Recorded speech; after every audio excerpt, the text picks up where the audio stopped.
Dear students, this video explains the complete revision of physics. If you are not subscribed my channel, please subscribe. In our physics revision, there are some topics. That is, first one is heat, and second one is mirrors, and third one is lenses, and fourth one is human eye, and fifth one is electricity, and sixth one is electromagnetism. So we have to learn all these 6 topics in our physics revision. When coming to first one, that is heat, and heat is a form of energy.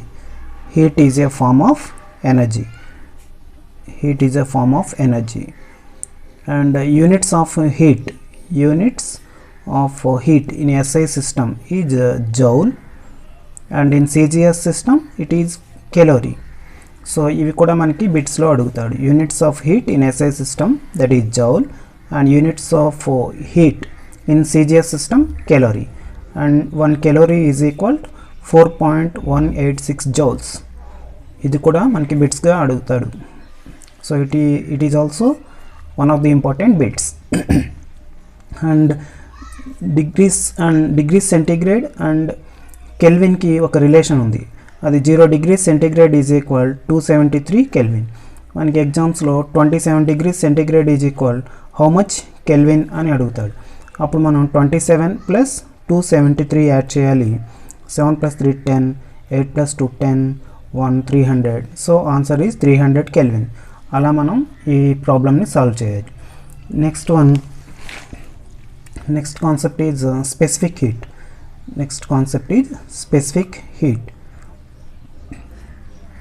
Specific heat అంటే ఇక్కడ ఒక gram substance ఉంది అనుకుంటే దాని యొక్క టెంపరేచర్ని 1 degree centigradeకి rise చేయాలి అంటే మనకు కొంచెం హీట్ ఎనర్జీని ఇవ్వాలి.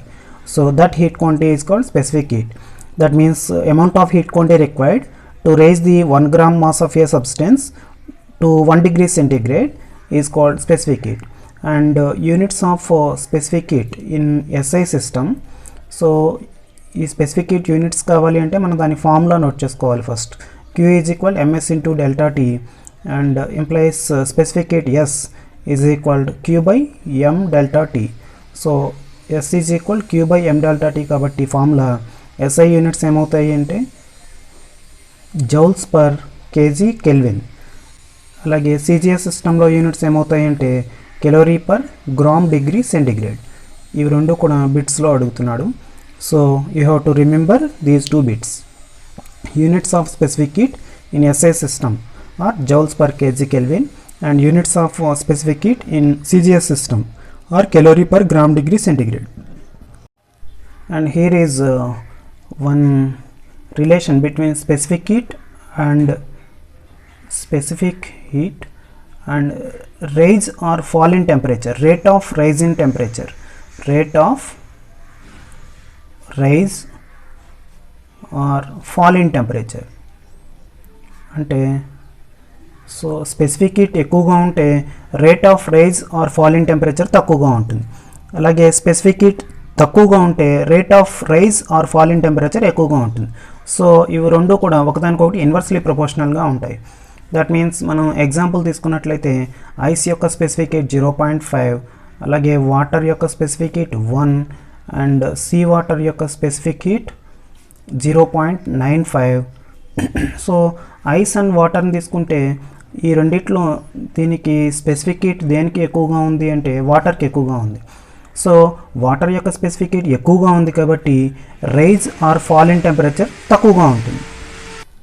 సో వాటర్ యొక్క స్పెసిఫిక్ హీట్ ఎక్కువగా ఉంది కాబట్టి rate of rise or fall in temperature తక్కువగా ఉంటుంది. అందువల్లనే వాటర్ మెలాన్ ఫ్రూట్ని కనుక మనం ఫ్రిడ్జ్లోంచి బయటికి తీసినట్లయితే అది తనలో ఉన్నటువంటి టెంపరేచర్ని ఎక్కువసేపు ఉంచుకుంటుంది. అందువలన అది చల్లగా ఉంటుంది. So if watermelon fruit which was kept in refrigerator take out after some time, then it retains its coolingness because of higher specific heat of water. అది ఎందువలన అంటే వాటర్ యొక్క హయ్యర్ స్పెసిఫిక్ హీట్, వాటర్ యొక్క specific heat హైగా ఉండవలన, specific heat హైగా ఉండవలన. So ఇది కూడా ఒక బిట్గా అడుగుతాడు. So what is the reason of retaining the coolingness of watermelon fruit? So high specific heat of water, high specific heat of water. In the same way sea shores, sea ఉన్నటువంటి సముద్రాల దగ్గర అక్కడ ఏమవుతుంది అంటే అట్మాస్ఫియర్లో ఉన్నటువంటి టెంపరేచర్ వెంటనే rise అవ్వదు, అలాగే వెంటనే కూడా ఫాల్ డౌన్ అవ్వదు. ఎందువలన అంటే ఇక్కడ ఉన్నటువంటి ఈ వాటర్ యొక్క స్పెసిఫిక్ హీట్ ఎక్కువగా ఉంటుంది కాబట్టి, స్పెసిఫిక్ హీట్ ఎక్కువగా ఉంటుంది కాబట్టి అది స్లోగా టెంపరేచర్ని అబ్జర్వ్ చేసుకుని స్లోగా టెంపరేచర్ని రిలీజ్ చేస్తుంది. That's way the surrounding temperature of the oceans is not very much increased are very much decreased due to the high specific heat of water. It was also asked as a important bit. So ఇక్కడ highlight చేసినటువంటి ఇవన్నీ కూడా బిట్స్లో మనకి అడగడానికి అవకాశం ఉంటుంది. Units of heat and 1 calorie is equal value, conversion of centigrade and kelvin, specific heat of some substances, ice, water, sea water, mercury, and units of specific heat in SI and CGS system, and watermelon fruit, coolingness of watermelon fruit, that is higher specific heat of water. Alage why the surrounding temperature is not very much increased, because of specific heat of water. Next method of మిక్చర్స్కి ఒక formula ఉంది. ఇక్కడ ఒక substance ఉంటుంది, దాని యొక్క mass m1, దాని యొక్క టెంపరేచర్ T1. అలాగే ఇక్కడ కొంత మాస్ ఉంటుంది, దాని యొక్క మాస్ m2, దాని యొక్క టెంపరేచర్ T2 అనుకున్నట్లయితే ఇవి రెండు ఒకదాంతో ఒకటి ఫిజికల్గా కాంటాక్ట్లో ఉంటే దాని యొక్క రిజల్టెంట్ టెంపరేచర్ ఎంత అని అడిగితే దాని formula T is equal m1T1 plus m2T2 divided by m1 plus m2. So if you want to find the resultant temperature when two masses are at different temperatures are mixed, then the resultant temperature can be determined using the formula m1T1 plus m2T2 by m1 plus m2. Next one is evaporation and boiling. Evaporation means it's a phase change of liquid to gas, phase change of liquid to gas at any temperature, and boiling is also a phase change. Boiling is also a phase change from liquid to gas, but it occurs at a constant temperature. So boiling constant temperature దగ్గర జరుగుతుంది and evaporation at any temperature దగ్గర జరగవచ్చు. So evaporation occurs at any temperature and boiling occurs at constant temperature, and it is also a phase change of liquid to gas. It is also a phase change of liquid to gas. This is the resultant temperature of mixture. And evaporation and condensation. Evaporation means it is a phase change of liquid to gas, and condensation means phase change of gas to liquid. Next, evaporation is a cooling process. Evaporation is a cooling process, and condensation is a warming process. Condensation is a warming process. So ఒక పాట్లో ఉన్నటువంటి water summer డేస్లో పాట్లో ఉన్నటువంటి water cool అవ్వడానికి కారణం evaporation. అలాగే ఫ్రిడ్జ్లోంచి తీసినటువంటి ఒక cooling water బాటిల్ని బయట అట్మాస్ఫియర్లో ఉన్నట్లయితే కోల్డ్ డ్రింక్ బయట అట్మాస్ఫియర్లో ఉంచినట్లయితే బయట అట్మాస్ఫియర్లో ఉన్నటువంటి వేపర్ దీనిలో ఉన్నటువంటి కూలింగ్నెస్ వలన ఏమవుతుంది, లిక్విడ్ డ్రాప్స్గా మారుతుంది. So this is the example of condensation, and it is the example of evaporation. So cooling of water in pot in hot summer days is an example for evaporation, and when cool drink kept on a table which was taken from the refrigerator have the water droplets on its surroundings is the example of condensation. So evaporation condensation కి సంబంధించి application type questions అడుగుతాడు. దాంట్లో ఏమిటి అంటే పాట్లో ఉన్నటువంటి water కూలింగ్కి కారణం ఏమిటి అంటే అది ఎవాపరేషన్. అలాగే కూల్ డ్రింక్ బాటిల్ కనుక మనం టేబుల్ మీద అరేంజ్ చేసినప్పుడు దాని సర్ఫేస్ మీద వాటర్ డ్రాప్లెట్స్ ఫామ్ అవుతాయి, అది ఎందువలన అంటే condensation. So condensation is a warming process and evaporation is a cooling process. Next one, humidity. Humidity means water vapor present in atmosphere. Water vapor present in atmosphere is called humidity. Present in atmosphere. Atmosphere is called humidity. And when coming to dew, it is dew ante emtante condensation of water on surfaces. Water on surfaces as droplets is called dew. అంటే మనం winter సీజన్లో plants పైన అలాగే Windows పైన డ్రాప్స్గా కనిపిస్తాయి. అదేమిటి అంటే అట్మాస్ఫియర్లో ఉన్నటువంటి వాటర్ వేపర్ కండెన్స్ అయ్యి లిక్విడ్గా మారుతుంది. అంటే వేపర్ మీన్స్ గ్యాసియస్ స్టేట్, అది లిక్విడ్ డ్రాప్స్గా మారడాన్ని ఏమంటారంటే కండెన్సేషన్ అంటారు. దాన్నే ఏమంటారంటే డ్యూ అంటారు. So condensation of water on surfaces of window panes and leaves is called dew. Next one is fog అంటే ఇది కూడా కండెన్సేషన్ ఆఫ్ వాటర్ డ్రాప్లెట్సే. ఇది కూడా condensation of water droplets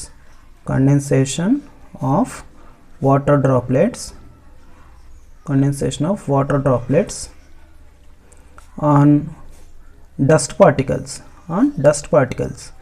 so అట్మాస్ఫియర్లో ఉన్నటువంటి వాటర్ డస్ట్ పార్టికల్స్ పైన కండెన్స్ అయ్యి డ్రాప్లెట్స్గా మారడాన్ని ఫాగ్ అంటారు. So fog and due are the examples of condensation of water vapour. So కండెన్సేషన్కి example dew and fog. So humidity means water vapour present in atmosphere is called humidity. So ఈ 3 కూడా గుర్తుపెట్టుకోవాలి మీరు. Next one is latent heat of fusion and latent heat of vaporization. Both the formula L is equal to Q by M. L is the latent heat and Q is the amount of heat quantity and M is the mass. So latent heat of fusion of ice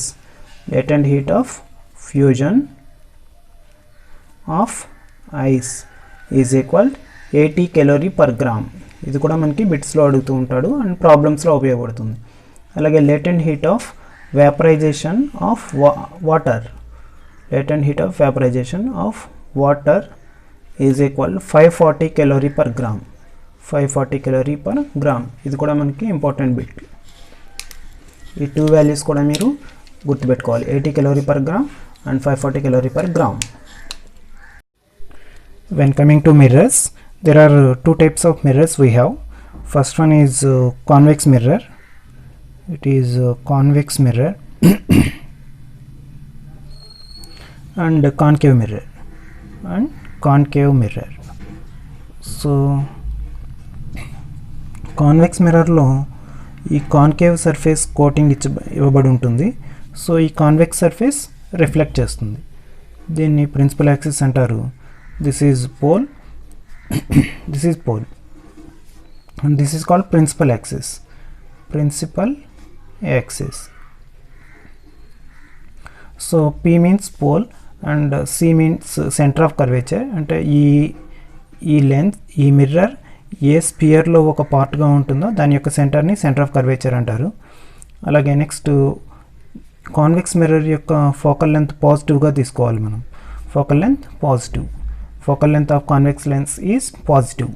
why? Because ఇక్కడ మనకి object ఉంది అని అనుకుంటే rules of sign కన్వెన్షన్ని బట్టి focal length పాజిటివ్గా తీసుకుంటాం. అంటే light ఈ డైరెక్షన్లో వస్తుంటే మనం మెజర్ చేసేటటువంటి డిస్టెన్సెస్ అన్నీ కూడా పోల్ నుండి మెజర్ చేస్తాం. రెండు ఒకే డైరెక్షన్లో ఉంటే దాన్ని ఫోకల్ లెంత్ పాజిటివ్గా తీసుకుంటాము. So focal length of convex mirror is positive. And when coming to concave mirror, this is concave mirror and convex surface coating ఇవ్వబడి ఉంటుంది కాన్కేవ్ మిర్రర్కి. నెక్స్ట్ ఇది principal axis, this is pole. Concave mirror యొక్క focal length నెగిటివ్గా తీసుకుంటాము. And small f is equal to r by 2 where f is focal length and r is radius of curvature. And implies R is equal 2f అవుతుంది. ఈ 3 items కూడా మనకి ప్రాబ్లమ్స్లో ఉపయోగపడతాయి. That is focal length of convex mirror positive, focal length of concave mirror negative, and small f focal length is equal radius of curvature by 2 and radius of curvature is equal 2 into focal length. ఇవన్నీ కూడా మనకి ప్రాబ్లమ్స్లో ఉపయోగపడతాయి. Next focal length పాజిటివ్గా ఎలా తీసుకోవాలి, focal length positive ఎందుకు వస్తుంది, నెగిటివ్ ఎందుకు వస్తుంది అనేటటువంటి రూల్స్ ఫర్ సైన్ కన్వెన్షన్లో మనకి తెలుస్తాయి. ఆ రూల్స్ ఫర్ సైన్ కన్వెన్షన్ ఏమిటంటే రూల్స్ ఫర్ సైన్ కన్వెన్షన్. ఈ రూల్స్ ఫర్ సైన్ కన్వెన్షన్ ఏం చెబుతుంది అంటే ఇప్పుడు మనకి ఏదైనా సరే మిర్రర్ ఉంటే సపోజ్ ఇది కాన్వెక్స్ సర్ఫేస్ కోటింగ్ ఇస్తే ఇది కాన్కేవ్ మిర్రర్గా పనిచేస్తుంది, మధ్యలో ఉన్నటువంటి point pole. So all distances should be measured from pole. Distances అన్నీ కూడా పోల్ నుండి మెజర్ చేయాలి. All the distances should be measured from pole. All distances should be measured from pole. This is first rule. And direction of light కనుక ఇలా ఉంటే this is suppose this is the direction of light and measuring distance కూడా ఇదే డైరెక్షన్లో ఉంటున్నట్టయితే measuring distance కూడా ఇదే డైరెక్షన్లో ఉంటే we have to consider as positive sign. Positive సైన్గా మనం పాజిటివ్ సైన్ని తీసుకోవాలి. Positive sign. So direction of light కనుక ఇదే డైరెక్షన్లో ఉండి మెజరింగ్ డిస్టెన్స్ కూడా ఇదే డైరెక్షన్లో ఉన్నట్లయితే we have to take it as positive. And direction of light and measuring distance ఆపోజిట్లో ఉంటే this is direction of light and this is measuring distance. ఇవి రెండు కనుక ఒకదానికొకటి ఆపోజిట్లో ఉన్నట్లయితే we have to consider as negative sign మనం consider చేసుకోవాలి. So these are the rules for sign convention. ఈ కాన్సెప్ట్స్ అన్నీ తెలియడం కోసం ఒక చిన్న ఎగ్జాంపుల్ చెప్తాను. Suppose this is one concave mirror, convex surface coating ఇవ్వబడి ఉంది కాబట్టి this is concave mirror. So ఇక్కడ ప్యారలల్ లైట్ రేస్ వచ్చినప్పుడు ఇలా ఇన్సిడెంట్ అవుతాయి కాన్కేవ్ మిర్రర్ మీద. So this is incident rays, parallel beam of light rays. And after reflection ఇవన్నీ కూడా ప్రిన్సిపల్ యాక్సిస్ మీద ఒక పాయింట్ దగ్గర మీట్ అవుతాయి. సో ఈ పాయింట్ని ఏమంటారంటే ఫోకస్ అంటారు. సో ఈ లైట్ డైరెక్షన్ ఇలా ఉంది. సో దీన్ని ఫోకస్ అంటారు. This is pole. ఈ పోల్కి ఫోకస్కి మధ్యలో ఉన్నటువంటి లెంత్నే PF is equal focal length అంటారు. సో లైట్ డైరెక్షన్ ఎలా ఉంది, మనం డిస్టెన్సెస్ అన్నీ కూడా పోల్ నుండి మెజర్ చేయాలి సైన్ కన్వెన్షన్ని బట్టి. కాబట్టి మన మెజరింగ్ డిస్టెన్స్ ఏమో ఇటువైపు నుండి మెజర్ చేయాలి. పోల్ నుండి ఫోకస్ వరకు ఉన్న డిస్టెన్స్ని ఇలా ఈ డైరెక్షన్లో మెజర్ చేయాలి. లైట్ డైరెక్షన్ ఆపోజిట్లో ఉంది. So focal length should be taken as negative. So దీనికి నెగిటివ్ సైన్ ఇలా వస్తుంది. అలాగే నెక్స్ట్ ఆబ్జెక్ట్ని అరేంజ్ చేసినప్పటికీ కూడా ఆబ్జెక్ట్ డిస్టెన్స్ని తీసుకున్న ఇమేజ్ డిస్టెన్స్ని తీసుకున్నప్పటికీ కూడా లైట్ డైరెక్షన్లోనే మనం కనుక మెజరింగ్ డిస్టెన్స్ ఉంటే దాన్ని పాజిటివ్ సైన్గా తీసుకుంటాము. లైట్ డైరెక్షన్కి ఆపోజిట్ డైరెక్షన్లో ఉంటే కనుక దాన్ని నెగిటివ్ సైన్గా తీసుకుంటాం. సపోజ్ ఇక్కడ ఒక కాన్కేవ్ మిర్రర్ ఉన్నట్లయితే సపోజ్ దిస్ ఈజ్ పోల్, ఇక్కడ ఒక ఆబ్జెక్ట్ని అరేంజ్ చేసామనుకోండి. లైట్ ఏమో ఆబ్జెక్ట్ నుంచి వచ్చేటటువంటి లైట్ ఈ డైరెక్షన్లో వస్తూ ఉంటుంది. మన మెజరింగ్ డిస్టెన్సెస్ అన్నీ కూడా పోల్ నుండి ఇలా మెజర్ చేస్తాం. సో ఈ పోల్ నుండి ఆబ్జెక్ట్ వరకు ఉన్నటువంటి ఈ డిస్టెన్స్ని ఏమంటారు అంటే ఆబ్జెక్ట్ డిస్టెన్స్ అంటారు. This is you. This is denoted by you. So you means object distance and v means image distance. So f means focal length. అయితే ఈ మూడింటికి కనెక్ట్ చేస్తూ ఒక ఫార్ములా ఉంది, that is called mirror formula. That is 1/f is equal 1/v plus 1/u. This is very useful in solving the problems. So where f is the focal length and v is the image distance and u is the object distance. Next topic, magnification. So magnification m is equal to height of the image by height of the object, height of the image by height of the object. This is also equal to minus v by u. Minus v means image distance and u means object distance. So ఇక్కడ మన magnification కనుక్కోండి అని మనకి ప్రాబ్లమ్స్లో అడుగుతాడు. This formula is very useful in solving the problems. So ఈ magnification గురించి మనం కొన్ని విషయాలు తెలుసుకోవాలి. మన ప్రాబ్లమ్స్లో మ్యాగ్నిఫికేషన్ కనుక్కోండి అని ఆబ్జెక్ట్ డిస్టెన్స్ ఎంత, ఇమేజ్ డిస్టెన్స్ ఎంత, అయితే మ్యాగ్నిఫికేషన్ ఎంత, what is the magnification if image distance and object distance are given అంటే మనం ఎలా ఫైండ్ అవుట్ చేయాలంటే ఈ ఫార్ములాను ఉపయోగించి ఫైండ్ అవుట్ చేస్తాం. అలాగే this magnification m is less దాన్ 1 అయితే it is set to be diminished image. Image properties ఎలా ఉంటాయి, డిమినిష్డ్ ఇమేజ్గా ఉంటాయి. And this m is greater than 1 అయితే that is enlarged image. So object కన్నా ఇమేజ్ ఎక్కువగా పెద్దగా ఉంటుంది, దట్ ఈజ్ ఎన్లార్జ్డ్ ఇమేజ్. అలాగే this m if this m is negative it is inverted image. ఈ మ్యాగ్నిఫికేషన్లో వచ్చినటువంటి ఈ విషయాలను ఆధారంగా చేసుకుని మనం ఇమేజ్ యొక్క ప్రాపర్టీస్ చెప్పవచ్చు. So if m is negative it is inverted image and if m is positive it is erected image. So upon watching this magnification we can find the properties of image. ఇవన్నీ కూడా మనకి బిట్స్లో అడగడానికి అవకాశం ఉంది.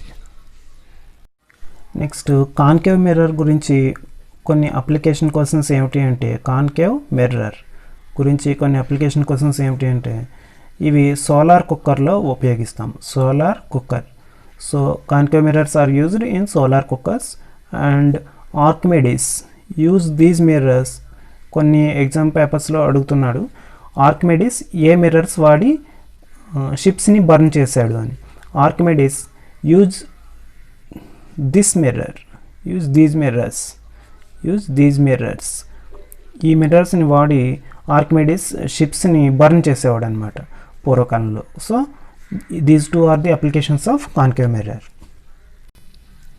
And also dentists use concave mirror. use it. Dentists use చేస్తూ ఉంటారు. ఎందుకని అంటే కాన్కేవ్ మిర్రర్లో ఇది కాన్వెక్స్ సర్ఫేస్ కోటెడ్, ఇది కాన్కేవ్ మిర్రర్ అనుకుంటే ఇలా ప్యారలల్గా వచ్చిన లైట్ రేస్ కాన్కేవ్ మిర్రర్ మీద ఇన్సిడెంట్ అయ్యి రిఫ్లెక్ట్ అయ్యి ప్రిన్సిపల్ యాక్సెస్ మీద ఒక పాయింట్ దగ్గర మీట్ అవుతాయి. సో ఈ పాయింట్ దగ్గర అదే కనుక ఈ కాన్కేవ్ మిర్రర్ని సన్ రేస్ దగ్గర ఉంచినట్లయితే అన్ని సన్ రేస్ ఒకే పాయింట్ దగ్గర కాన్సన్ట్రేట్ అవ్వడం వలన ఇక్కడ చాలా హీట్ వస్తుంది. సపోజ్ ఇక్కడ షిప్ ఏదైనా ఉంటే బర్న్ అవుతుంది. అలా ఆర్కిమెడిస్ పూర్వకాలంలో బర్న్ చేసేవారు. సో ఇది అప్లికేషన్ బిట్గా అడుగుతున్నారు. సో కాన్కేవ్ మిర్రర్లో ఆబ్జెక్ట్ డిస్టెన్స్ డిక్రీజ్ అవుతూ ఉంటే ఇమేజ్ డిస్టెన్స్ ఇంక్రీజ్ అవుతూ ఉంటుంది. So if object distance decreases then image distance increases. Next concave మిర్రర్లో ఆబ్జెక్ట్ డిఫరెంట్ ప్లేస్లో ఉంచినప్పుడు ఇమేజ్ ఎక్కడెక్కడ ఫామ్ అవుతుంది అనే విషయం కూడా మనకి బిట్స్లో అడుగుతున్నాడు. సో ఆబ్జెక్ట్ కనుక ఎట్ ఎఫ్ ఫోకల్ పాయింట్ దగ్గర ఉంచితే ఇమేజ్ ఫార్మ్డ్ ఎట్ ఇన్ఫినిటీ దగ్గర ఫామ్ అవుతుంది. అలాగే ఆబ్జెక్ట్ కనుక సి సెంటర్ ఆఫ్ కర్వేచర్ దగ్గర ఉంచితే ఇమేజ్ కూడా సెంటర్ ఆఫ్ కర్వేచర్ దగ్గరే ఫామ్ అవుతుంది. అలాగే ఆబ్జెక్ట్ కనుక బిట్వీన్ ఎఫ్ అండ్ సి దగ్గర focal point and centre of curvature దగ్గర ఉంచితే image formed at beyond C దగ్గర ఫామ్ అవుతుంది. దీనికి రివర్స్లో బియాండ్ సి వద్ద ఆబ్జెక్ట్ ఉంచితే between F and C form అవుతుంది. ఇమేజ్ ఫామ్ అవుతుంది. సో ఇది కూడా మనకి బిట్స్లో అడుగుతున్నారు. So we have to know the different image positions when the object placed at different points. Our next topic that is lenses. So లెన్సెస్లో మనకి ఉన్నటువంటి లెన్స్ ఏంటంటే convex lens and concave lens. Convex lens and concave lens. Convex lens means ఈ సింబల్తో చూపిస్తాము, concave lens means ఈ సింబల్తో చూపిస్తాం. ఈ కాన్వెక్స్ లెన్స్ని ఇలా కూడా చూపిస్తాం. సో కాన్కేవ్ లెన్స్ని ఇలా కూడా మనం డినోట్ చేస్తాం. సో ఫస్ట్ మనం రిఫ్రాక్షన్ గురించి తెలుసుకోవాలి. Refraction means suppose here is this is one medium and this is another medium. This one is another medium. అయితే ఒక లైట్ రే ఫస్ట్ మీడియం నుంచి సెకండ్ మీడియంలోకి ట్రావెల్ చేస్తుంది అనుకుందాము. This is light ray, this is incident ray. Light ray travel చేస్తుంది అనుకుందాము. యాక్చువల్గా ఈ light ray ఇలా వెళ్ళిపోవాలి, కానీ ఇక్కడ మరొక మీడియం ఉండడం వలన అది బెండ్ అవుతుంది. బెండింగ్ ఆఫ్ లైట్ రే అని ఏమంటారంటే రిఫ్రాక్షన్ అంటారు. That means bending of light ray at the separation of media due to change in it's velocity of light. So ఇలా బెండ్ అవడాన్ని రిఫ్రాక్షన్ అంటారు. ఇది ఎందువలన జరుగుతుంది అంటే due to change in it's velocity of light, velocity of light change అవ్వడం వలన ఇలా bend అవుతుంది. సో ఇది మనకి బిట్గా అడుగుతూ ఉంటారు. In refraction at the separation of the media due to change in it's velocity of light refraction takes place. So ఇక్కడ two cases ఉంటాయి. Suppose if first medium is air and second medium is water, then air means it is a rarer medium and water means it is a denser medium.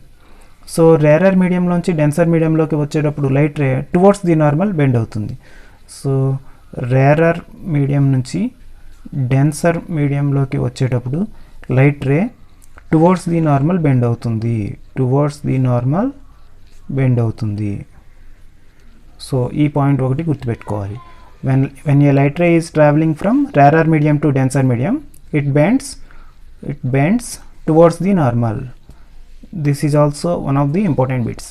దీనికి రివర్స్లో if the light ray is traveling from denser medium to rarer medium, it moves away from the normal.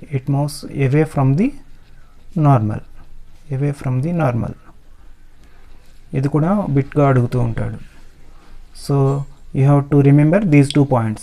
When a light ray is traveling from rarer to denser, it bends towards the normal. And if a light ray is traveling from denser to rarer, it moves away from the normal. Rarer to denser కి example మనం ఇందాక తీసుకున్నటువంటి example. This is air and this is glass. No, it is water. Air means it is a rarer medium, water means it is a denser medium. Suppose light ray is traveling like this and light ray అయితే ఇలా వెళ్ళిపోవాలి. ఇక్కడ denser medium వలన ఉండడం వలన this is normal వైపుగా bend అవుతుంది, ఇలా బెండ్ అవుతుంది. సో దీనికి ఎగ్జాంపుల్ ఏమిటంటే డెన్సర్ టు రేరర్. సపోజ్ ఇది వాటర్ అనుకుందాము, ఇది ఎయిర్ అనుకుందాము. సో వాటర్ నుంచి ఒక లైట్ రే ఇలా వస్తుంది. Water means it is a denser medium, air means it is a rarer medium. యాక్చువల్గా అయితే లైట్ రే ఇలా వెళ్ళిపోవాలి. ఈ this is normal.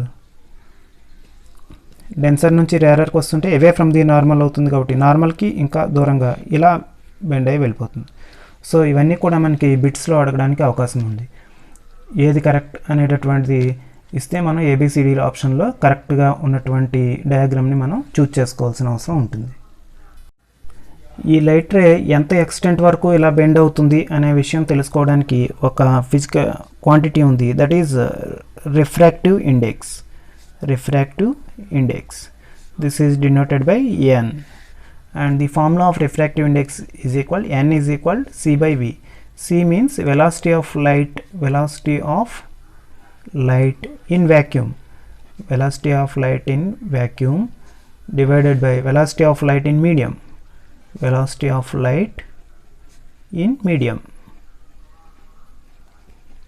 So velocity of light in vacuum is constant, that is c is equal 3 into 10 power 8 meters per second. ఇది కూడా మనకి important బిట్గా అడుగుతూ ఉంటాడు. Velocity of light in vacuum, that is c is equal 3 into 10 power 8 meters per second. Next ఇంకొకటి గుర్తుపెట్టుకోవాల్సింది ఏమిటి అంటే refractive index n is inversely proportional to speed of light in a medium. So మనకి ఎగ్జామ్స్లో ఎలా ఇస్తున్నారంటే కొన్ని మీడియా ఇస్తున్నాడు, suppose this is medium and this is refractive index. RI means refractive index. Air ki refractive index 1.003 and ice refractive index 1.31 and diamond this is 2.42 and water, for water refractive index is 1.33 and for kerosene it is 1.44. So ఇలా మనకి కొన్ని medium and refractive index ఇచ్చినప్పుడు ఇచ్చి ఏమని అడుగుతారంటే ఏ మీడియంలో speed of light ఎక్కువగా ఉంటుంది are తక్కువగా ఉంటుంది అని.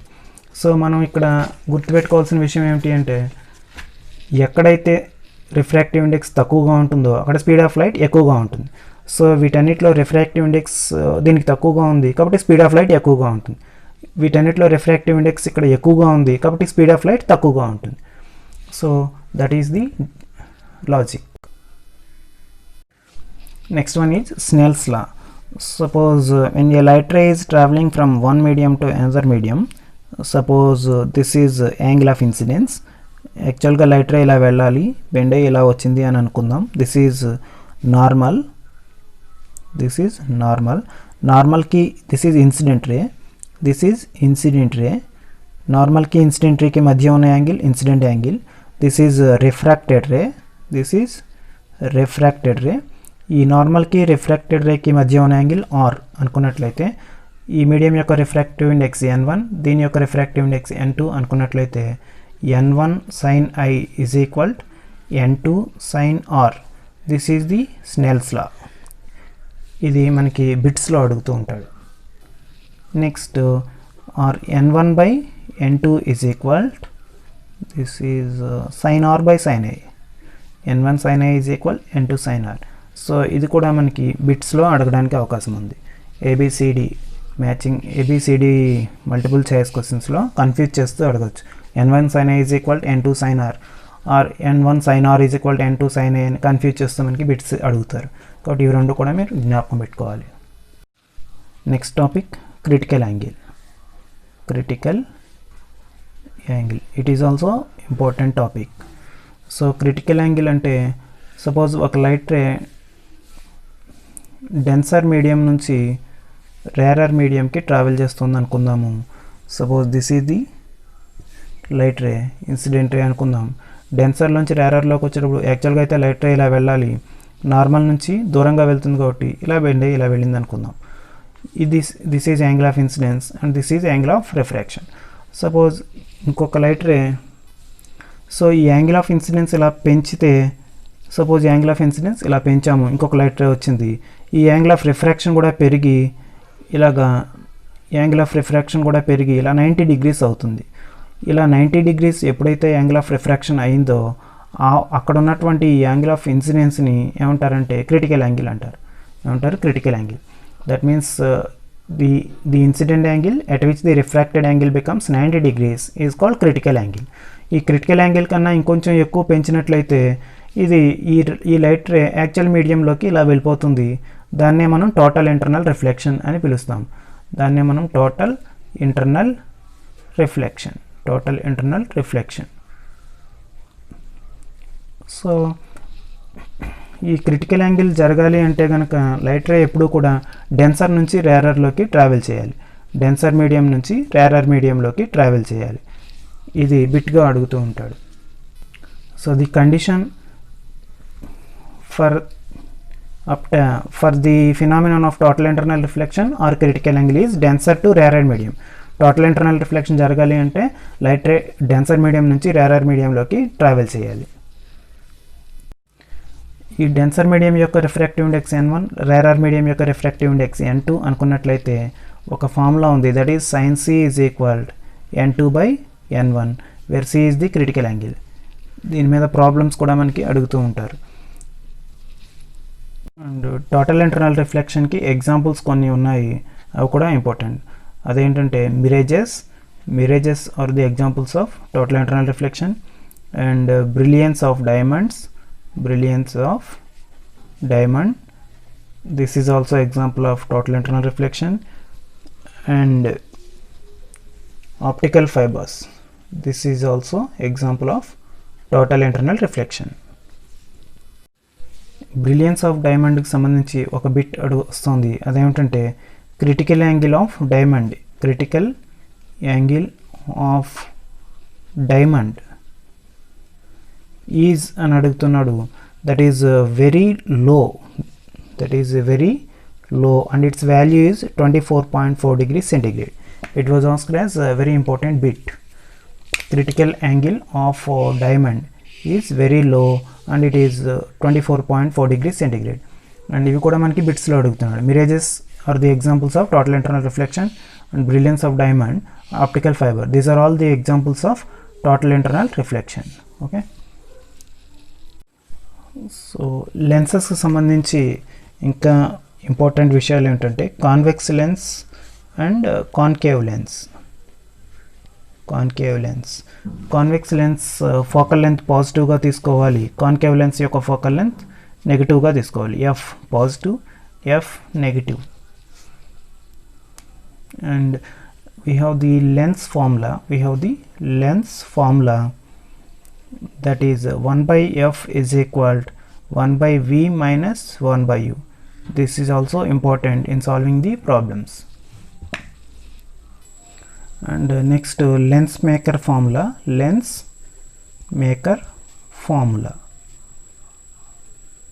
అదేమిటి అంటే 1 by f is equal n minus 1 into 1 by r1 minus 1 by r2. That means two surfaces ఉన్నటువంటి లెన్స్కి సంబంధించిన ఫార్ములా. అది ఏదైనా మీడియంలో అరేంజ్ చేసినప్పుడు అప్పుడు ఫోకల్ లెంత్. సపోజ్ ఒక కాన్వెక్స్ లెన్స్ని ఓ పర్టికులర్ మీడియంలో ఉంచామనుకున్నట్లయితే ఆ మీడియం యొక్క రిఫ్రాక్టివ్ ఇండెక్స్ n, ఈ ఫస్ట్ సర్ఫేస్ యొక్క రేడియస్ ఆఫ్ కర్వేచర్ r1, ఈ సెకండ్ సర్ఫేస్ యొక్క రేడియస్ ఆఫ్ కర్వేచర్ r2 అయినట్లయితే దాని యొక్క ఫోకల్ లెంత్ ఫార్ములా చెబుతుంది లెన్స్ మేకర్ ఫార్ములా. ఇవన్నీ మనం ఇంతకుముందు ఉన్నటువంటి ప్రీవియస్ వీడియోలో చెప్పుకున్నాం. నెక్స్ట్ కాన్వెక్స్ లెన్స్కి సంబంధించి ఒక విషయం తెలుసుకుందాం. అండ్ హియర్ ఒక కాన్వెక్స్ లెన్స్ ఉందనుకుందాము. దీని యొక్క రిఫ్రాక్టివ్ ఇండెక్స్ స్మాల్ n అనుకుందాం. ఈ రిఫ్రాక్టివ్ ఇండెక్స్ కన్నా ఎక్కువ రిఫ్రాక్టివ్ ఇండెక్స్ ఉన్నటువంటి మీడియంలో అరేంజ్ చేస్తే ఏమవుతుంది, అలాగే ఇదే కాన్వెక్స్ లెన్స్ని దీని యొక్క రిఫ్రాక్టివ్ ఇండెక్స్ కన్నా తక్కువ రిఫ్రాక్టివ్ ఇండెక్స్ ఉన్నటువంటి మీడియంలో ఉంచితే ఏమవుతుంది అనేది తెలుసుకోవాలి. సో ఇక్కడ ఫస్ట్ కేసులో కాన్వెక్స్ లెన్స్ ఒకటి ఉంది, దాని యొక్క రిఫ్రాక్టివ్ ఇండెక్స్ స్మాల్ n అనుకుందాము. ఈ స్మాల్ n కన్నా ఎక్కువ రిఫ్రాక్టివ్ ఇండెక్స్ ఉన్నటువంటి మీడియంలో ఉంచామనుకుందాం. అప్పుడు ఈ కాన్వెక్స్ లెన్స్ ఎలా బిహేవ్ చేస్తుంది అంటే డైవర్జింగ్ లెన్స్గా బిహేవ్ చేస్తుంది. It behaves like a diverging lens or concave lens అని కూడా మనం చెప్తాం. డైవర్జింగ్ లెన్స్ని ఏమని చెప్పొచ్చు, కాన్కేవ్ లెన్స్ అని కూడా చెప్పవచ్చు. అలాగే దీనికి రివర్స్లో ఇక్కడ ఒక కాన్వెక్స్ లెన్స్ ఉంది. ఈ విధంగా ఇక్కడ ఒక కాన్వెక్స్ లెన్స్ ఉందనుకుందాము. దీని యొక్క రిఫ్రాక్టివ్ ఇండెక్స్ స్మాల్ n, ఈ రిఫ్రాక్టివ్ ఇండెక్స్ కన్నా తక్కువ రిఫ్రాక్టివ్ ఇండెక్స్ ఉన్నటువంటి మీడియంలో ఉన్నప్పుడు అది కన్వర్జెంట్ లెన్స్గా పనిచేస్తుంది, కన్వర్జెంట్ లెన్స్గా బిహేవ్ చేస్తుంది. That convex lens behaves like a convergent lens. దీన్నే కాన్వెక్స్ లెన్స్ అని కూడా చెబుతాం. Convergent lens or convex lens, diverging lens or concave lens. So convex lens తన రిఫ్రాక్టివ్ ఇండెక్స్ కన్నా ఎక్కువ రిఫ్రాక్టివ్ ఇండెక్స్ ఉన్న మీడియంలో ఉంటే అది కాన్కేవ్ లెన్స్ లాగా బిహేవ్ చేస్తుంది. అలాగే కాన్వెక్స్ లెన్స్ తన యొక్క రిఫ్రాక్టివ్ ఇండెక్స్ కన్నా తక్కువ రిఫ్రాక్టివ్ ఇండెక్స్ ఉన్న మీడియంలో ఉంచితే అది కన్వర్జెంట్ లెన్స్ ఆర్ కాన్వెక్స్ లెన్స్గా బిహేవ్ చేస్తుంది. For this reason air bubble in water behaves like a divergent lens. Suppose ఇక్కడ ఒక ఎయిర్ బబుల్ ఉందనుకుందాము. ఈ ఎయిర్ బబుల్ని వాటర్లో అరేంజ్ చేశారనుకుందాం. అప్పుడు ఎయిర్ యొక్క రిఫ్రాక్టివ్ ఇండెక్స్ ఎంత అంటే ఎయిర్ యొక్క రిఫ్రాక్టివ్ ఇండెక్స్ 1.003. దీని యొక్క రిఫ్రాక్టివ్ ఇండెక్స్ 1.003. మరి ఈ మీడియం యొక్క రిఫ్రాక్టివ్ ఇండెక్స్ ఎంత అంటే 1.33. సో దీనికన్నా ఎక్కువగా ఉంది కాబట్టి డైవర్జింగ్ లెన్స్గా పనిచేస్తుంది. దట్ మీన్స్ కాన్కేవ్ లెన్స్గా పనిచేస్తుంది. So this air bubble behaves like a concave lens. This air bubble behaves like a concave lens, that is diverging lens. So when this air bubble is kept in water, then it behaves like a concave lens or diverging lens. ఇది మనకి బిట్స్లో అడుగుతున్నాడు, very important. And another topic, suppose this is one convex lens. ఇది 2 పార్ట్స్గా divide అయితే దాని యొక్క focal length ఏమవుతుంది అని అడుగుతున్నాడు. అప్పుడు ఎఫ్ డాష్ సేమ్గా ఉంటుంది. And another point, this is one convex lens. Suppose if you cut the convex lens like this, ఇలా కట్ చేసినట్టయితే అప్పుడు వచ్చేటటువంటి focal length F dash is equal 2f అవుతుంది. సో ఈ 2 పాయింట్స్ కూడా మనం బాగా జ్ఞాపకం ఉంచుకోవాలి. Next one is human I and colourful world. So in human I and colourful world, least distance of distinct vision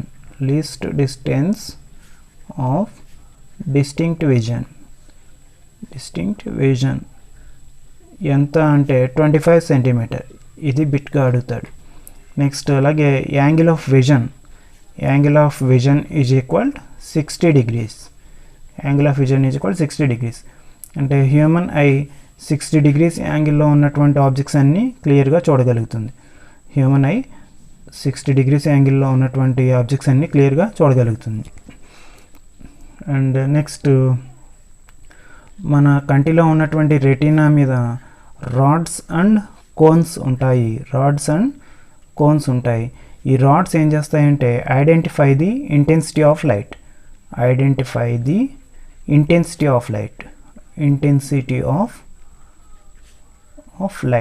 ఇది బిట్గా అడుగుతాడు. So rods identify the intensity of light and cones identify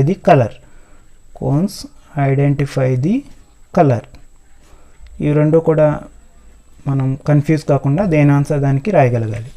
next, eye lens can adjust its focal length. Focal లెంత్ని adjust చేసుకుంటుంది. దీన్ని ఏమంటారంటే accommodation of lens అంటారు. అలాగే ఈ ఐ లెన్స్ యొక్క మ్యాక్సిమం ఫోకల్ లెంత్, మ్యాక్సిమం ఎంతవరకు అకామిడేట్ చేసుకోగలుగుతుంది అంటే అడ్జస్ట్ అవ్వగలుగుతుంది అంటే 2.5 centimetre. F maximum is equal 2.5 centimetre and F minimum is equal 2.27 centimetre. ఇవి రెండు కూడా మనకి బిట్స్లో very important. F maximum is equal 2.5 centimetre and f minimum is equal to 2.27 centimeter. The adjustment of eye length in the adjustment of focal length for eye lens is called accommodation, and rods identify the intensity of light, cones identify the color, angle of vision is equal to 60 degrees and it is 25 centimeter, that is least distance of distinct vision. Next we have two eye defects, those are myopia and hypermetropia. Main defects myopia and hypermetropia. Myopia means దగ్గరగా ఉన్న objects కనిపిస్తాయి, దూరంగా ఉన్న objects కనిపించవు. Hypermetropia means దూరంగా ఉన్న objects కనిపిస్తాయి, దగ్గరగా ఉన్న ఆబ్జెక్ట్స్ కనిపించవు. సో మయోపియాలో focal length is less than 2.5 centimetre ఉంటుంది and F maximum is less than 2.5 centimetres ఉంటుంది. సో ఇక్కడ F minimum is greater than 2.27 centimetres ఉంటుంది. నెక్స్ట్ ఇక్కడ image formed before retina,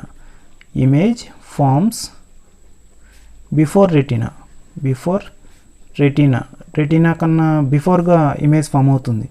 so ఇది రెటీనా అనుకుంటే, ఇది ఐ లెన్స్ అనుకుంటే, ఆబ్జెక్ట్ నుంచి వచ్చే లైట్ రేస్ ఇలా వచ్చి రెటీనా కన్నా ముందే ఇమేజ్ ఫామ్ అవుతుంది ఎక్కడ, మయోపియాలో. దీన్ని కరెక్ట్ చేయడం కోసం మనం కాన్కేవ్ లెన్స్ వాడతాము. So concave lens is used to correct it and here image forms after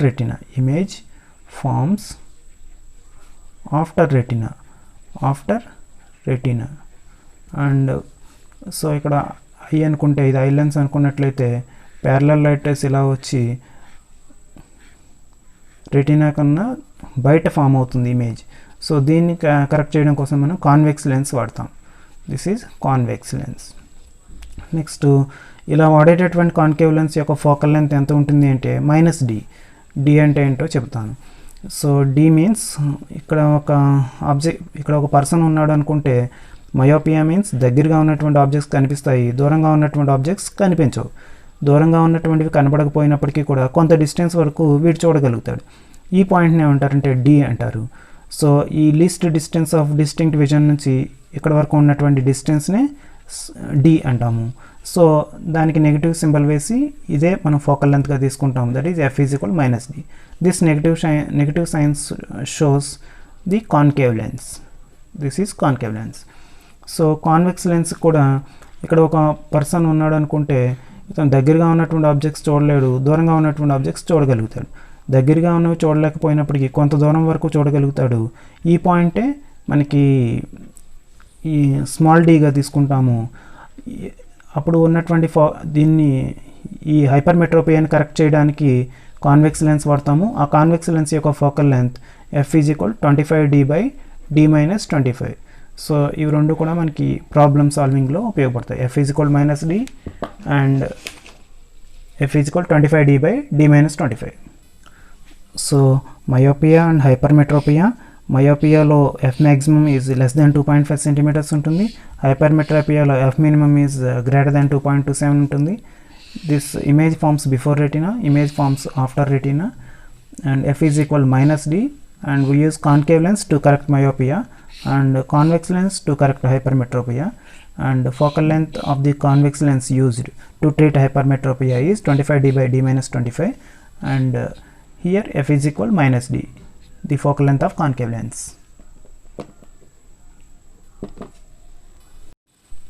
Next, power of the lens means 1 by focal length. Power of the lens, దీని గురించి కూడా క్వశ్చన్స్ అడుగుతున్నాడు. Power p is equal 1/f in metres. f మీటర్స్లో తీసుకుంటే కనుక పవర్కి formula 1/f, and f సెంటీమీటర్స్లో తీసుకుంటే 100/f in centimetres. 100/f in centimetres. f సెంటీమీటర్లో తీసుకుంటే పవర్కి ఫార్ములా 100/f, f మీటర్స్లో తీసుకుంటే పవర్కి formula 1/f. And two lenses ఒకదాంతో ఒకటి కనెక్ట్ చేయబడి ఉండి ఎఫెక్టివ్ ఫోకల్ లెంత్ కనుక్కోవాలంటే 1/f resultant is equal 1/f1 plus 1/f2. అంటే రెండు లెన్సెస్ ఒకదాంతో ఒకటి కనెక్ట్ చేయబడి ఉంటాయి, వీటి మధ్య డిస్టెన్స్ 0 అనుకుంటే ఫార్ములా ఇది. Next topic is electric current. So ఇక్కడ ఒక సబ్స్టెన్స్ ఏదైనా ఉందనుకుందాము, అది కనుక ఎలక్ట్రాన్స్ని లాస్ అయింది అనుకుంటే దాని మీద పాజిటివ్ ఛార్జ్ ఫామ్ అవుతుంది. అలాగే ఇక్కడ ఒక ఆబ్జెక్ట్ ఉందనుకుంటే, ఇక్కడ ఒక మ్యాటర్ ఏదైనా ఉంది అనుకుని ఇది కనుక ఎలక్ట్రాన్స్ని గెయిన్ చేసుకుంటే దాని మీద నెగిటివ్ ఛార్జ్ ఫామ్ అవుతుంది. సో ఏదైనా కండక్టర్ ఒకటి ఉన్నట్లయితే దాంట్లో కొంత ఛార్జ్ ఫ్లో అవుతూ ఉందనుకుందాము. సో t అనే సెకండ్స్లో q అనే ఛార్జ్ కనుక flow అవుతున్నట్లయితే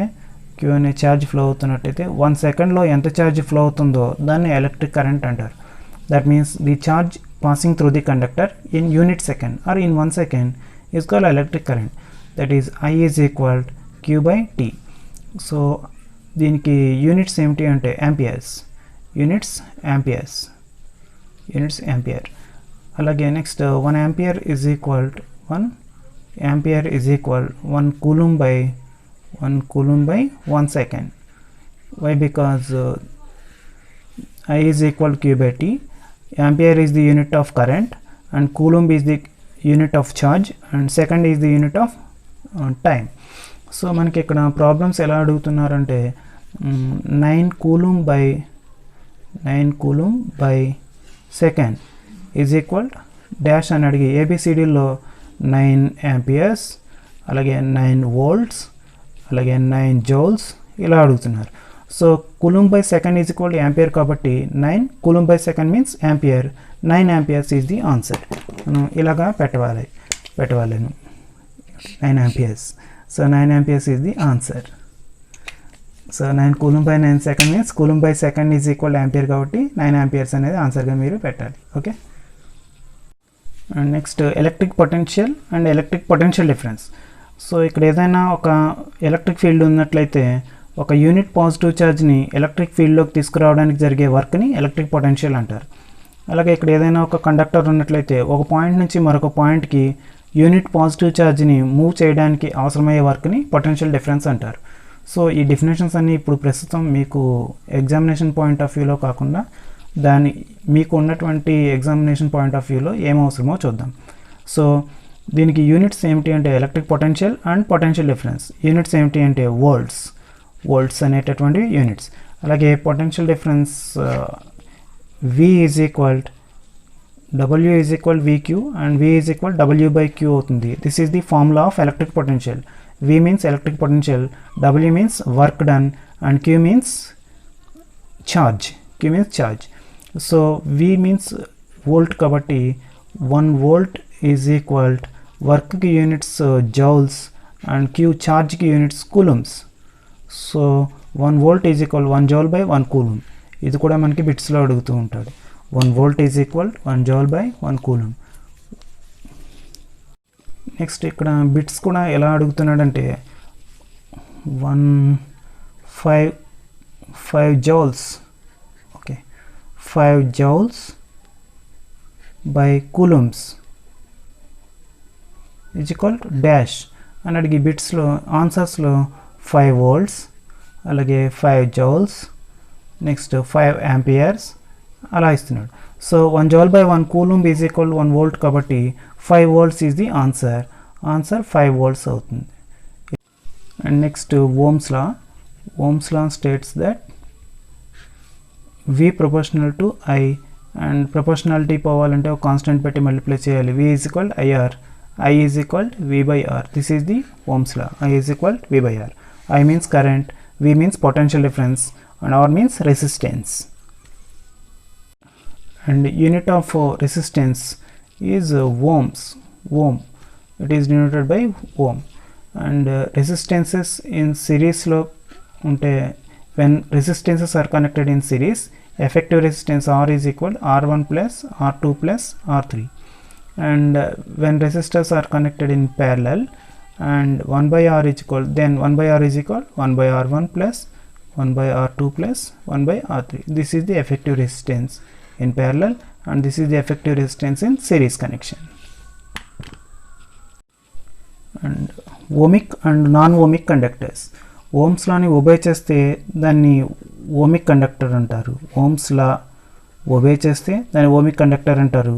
Ohms law ni obey cheyakapothe vatini non-ohmic conductors antaru. All metals are ohmic conductors. All metals are examples of ohmic conductors and diodes are the examples of non-ohmic conductors. Next తెలుసుకోవాల్సిన topic specific resistance means resistance of the conductor లెంత్కి ప్రపోర్షనల్గా ఉంటుంది, అలాగే ఏరియాకి inversely ప్రపోర్షనల్గా ఉంటుంది. So R proportional to L by A అవుతుంది. This proportionality పోవాలంటే ఒక కాన్స్టెంట్ పెట్టి మల్టిప్లై చేయాలి. Rho L by A. This rho is called specific resistance. R is equal rho L by A, where R is resistance of the conductor and rho means specific resistance and L means length of the conductor and A means area of cross section. So ఈ రోని మనం రాయాలంటే rho is equal R A by L అవుతుంది. R A by L. This is the formula for specific resistance, and this specific resistance,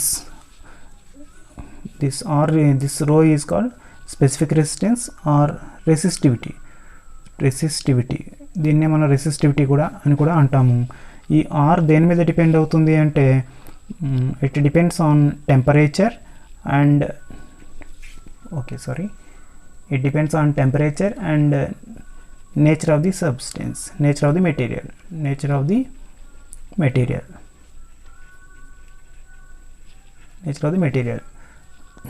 so ఇది కూడా మనకి బిట్లో అడగడానికి అవకాశం ఉంది. So specific resistance depends on temperature and nature of the material, and formula for specific resistance is rho is equal RA by L, and resistance of the conductor depends on అని అడిగితే length, and resistance of the conductor is inversely proportional to అంటే 1 area అని రాయాలి. resistance of the conductor proportional to means length అని రాయాలి.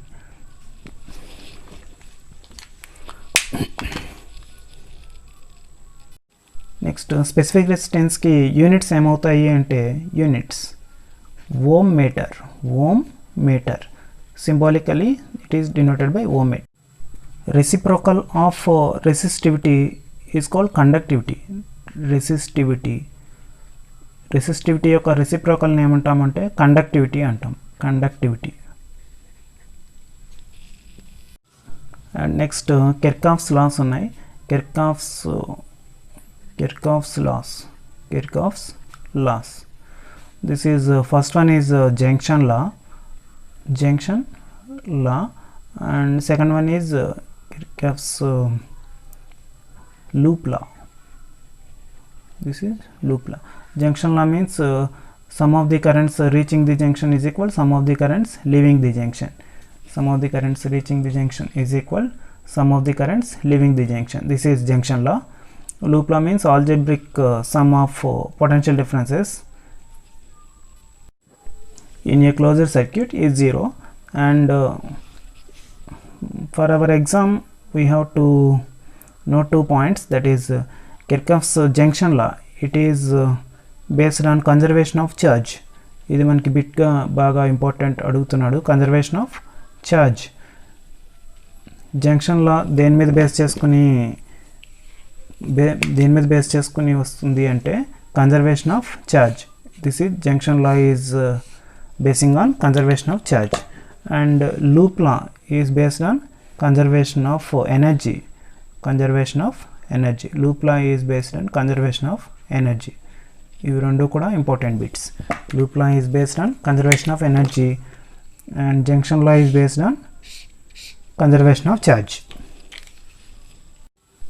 And next topic is power. P is equal W by T, work by time, and W is equal to VQ by T, and VQ means Q by T is also known as current, that is VI. So this is also one formula, this is also one formula, this is also one formula. So we have, that is I is equal to V by R. In place of I we can write it as V into V by R. This is equal to V square by R. So power P is equal to V square by R. This is also one of the formula. And in place of V we can write it as IR. So IR into I is equal to I square R. So I square R is also one of the formulas. So power P is equal to W by T is, this is one formula, VQ by T is one formula, and VI is one formula, I square R is one formula, V square by R is one formula.